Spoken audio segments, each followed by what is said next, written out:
Shalom bro and sis yang terkasih. Salam sehat dan salam sukacita. Hari ini Minggu 13 Februari 2022, berjumpa kembali dengan saya Suprapto dalam renungan kabar sukacita. Permenungan hari ini diambil dari Injil Lukas pasal 6 ayat 17 dilanjutkan ayat 20 sampai dengan 26. Dan sebagai temanya saya beri judul Hanya Dia yang mampu merubah kesedihan menjadi sukacita.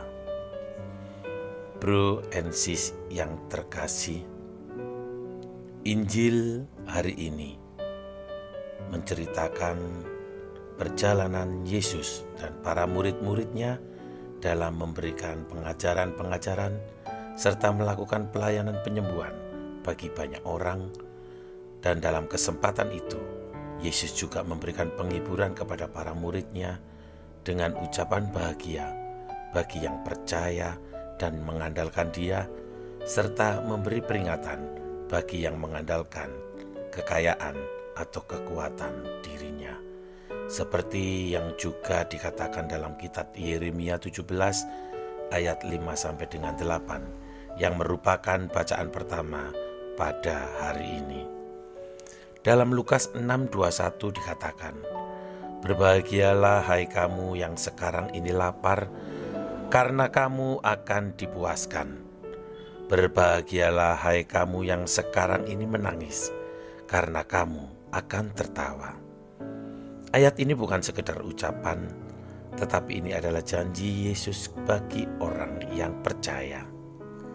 Bro and sis yang terkasih, tidak pernah saya lupakan kejadian tanggal 3 September 2019, 3 tahun yang lalu, di mana seharusnya hari itu merupakan hari yang penuh sukacita karena kelahiran seorang cucu yang pertama dari anak kedua kami. Awalnya menantu kami mau melahirkan secara normal. Lalu pas hari melahirkan, tiba-tiba tekanan darahnya naik, sehingga disarankan oleh dokter untuk melahirkan dengan operasi sesar. Pasca operasi, bayi dan mamanya puji Tuhan selamat. Bayi perempuan mungil sudah dibawa ke ruang bayi, sementara mamanya masih harus di ruang ICU guna pemantauan karena tekanan darahnya masih belum stabil. Selama keluar dari ruang operasi sampai di ruang ICU, anak menantu kami masih sadar, bahkan sempat disuapin makan oleh pasangan saya. Setelah jam besuk selesai, kami berdua bersama besan pulang ke rumah, sementara anak kami menunggu di luar ruang ICU. Kira-kira jam 12 malam, anak kami WhatsApp mengabarkan kalau istrinya gagal jantung atau gagal nafas karena mengalami preeklamsia dan dipindah ke ruang ICU.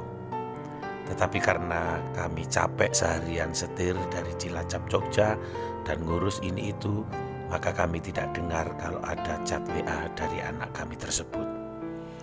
Dan pada kira-kira jam 3:30 pagi dini hari, anak kami menelpon dengan menangis, cuma bilang, "Pak, coba baca WA aku, Pak, coba baca WA aku," lalu ditutup. Setelah kami buka WA, betapa kagetnya kami berdua. Anak saya memberitahu bahwa istrinya gagal jantung dan sekarang masuk ICU. Sehingga saat itu juga kami bersama besan langsung menuju ke rumah sakit.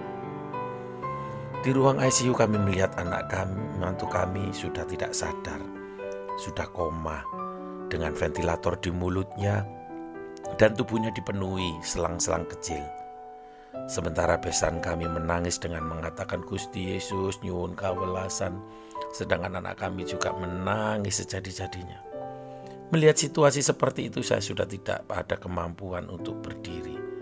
Saya ndeprok, hanya bisa duduk tersimpu dan menangis. Berselang beberapa saat, perawat jaga berkata, "Maaf Bapak Ibu semua Katolik kan, tadi dokter bilang pasien kalau bisa segera mendapatkan sakramen pengurapan orang sakit. Monggo, mau cari romo sendiri atau dengan romo yang ada di rumah sakit ini."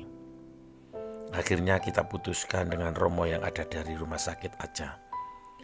Setelah selesai ibadat, Romo mengatakan, "Yang sabar ya, doa aja minta kepada Tuhan Yesus supaya memberikan mukjizatnya."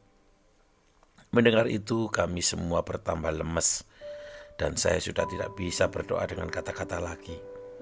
Dalam hati saya masih punya Tuhan Yesus. Tuhan Yesus pasti bisa menolong saya. Kalau saya tidak bisa meminta secara langsung dengan cara berdoa yang baik dan benar, masih ada saudara-saudari kami yang seiman untuk bisa membantu saya berdoa kepada Tuhan Yesus. Lalu saya chat WA ke grup-grup komunitas di mana saya ada di tempat itu. Mulai dari komunitas para prodiakon, teman-teman PD PKK, teman-teman AMI, Bro and Sis yang ada di CFM, grup lingkungan, sampai romo-romo yang saya kenal, semua saya minta bantuan doa untuk menantu saya. Tiap hari saya update perkembangan anak mantu kami dan mohon untuk terus didoakan tanpa putus. Akhirnya pada hari keempat, dokter menyatakan masa kritis sudah berlalu. Dan puji Tuhan pada hari kelima anak mantu kami sadar. Dan hari keenam, alat bantu ventilator sudah tidak diaktifkan. Dan akhirnya pada hari ketujuh ventilator dicabut dan pada hari ke-8-nya sudah boleh pindah ke kamar perawatan. Waktu dokter jantungnya visit, beliau mengatakan hendaknya keluarga dan pasien bersyukur. Ini sungguh-sungguh mukjizat. Biasanya kalau pasien praeklamsia yang sampai menggunakan alat ventilator sampai 3 hari tidak ada perubahan, biasanya tidak bisa tertolong. Bahkan 1 bulan setelah kejadian, waktu kontrol, dokter untuk kedua kalinya mengatakan mukjizat. Karena biasanya orang yang habis pakai ventilator jangka waktu yang cukup lama, jantungnya pasti terganggu dan jalan sekian meter pasti akan nafasnya susah. Tetapi anak menantu saya seakan-akan kayak tidak pernah kena preeklamsia. Bro and Sis yang terkasih, memang betul apa yang dikatakan dalam Lukas 6:21. Saya yang lapar akan pengharapan pada Tuhan Yesus dipuaskan, dan tangis kami berakhir dengan sukacita. Terima kasih Tuhan Yesus, Engkau selalu menggenapi firman-Mu. Bro and Sis yang terkasih, sebagai refleksi kita bersama dalam menghadapi kesulitan yang begitu besar, masih bisakah mengharapkan Tuhan Yesus untuk melakukan mukjizat-Nya? Marilah kita berdoa. Dalam nama Bapa dan Putra dan Roh Kudus. Amin.